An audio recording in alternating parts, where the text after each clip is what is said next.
আজকে তো বোধহয় মোজাম্মেল বিক্রি করতে গেলে ওটা সন্দেহ। আপনার ক্যাশ মেমো বই নাই? আর ইয়া কত আর রসিদ কত বিক্রি করছেন দেখি।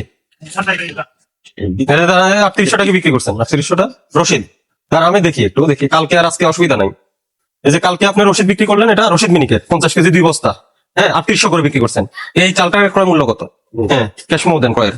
এই চালটা আমরা শালিতে দেখে আসছি, এটা 3400 বিক্রি হচ্ছে বস্তা। ওরা আপনার মতো পাইকার। তো আপনি না, এটা খুচরা না, আপনার এই দোকানে আমি গাড়ি আনি না। তাহলে আপনার ওই যে ফুড গ্রেনের লাইসেন্সটা দেখেন, আপনি কোন ক্যাটাগরিতে লাইসেন্সটা পাইছেন? পাইকারি। তাহলে আপনার এই যে স্টক কয় বস্তা আছে এখন?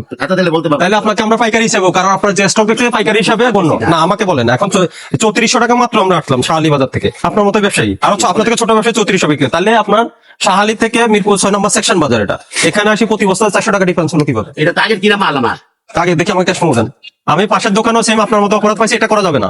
এখন বাজার চলতেছে যে দামে, ওই দামে বাজার, এই বাজারের সাথে চলতে হবে। আপনি তো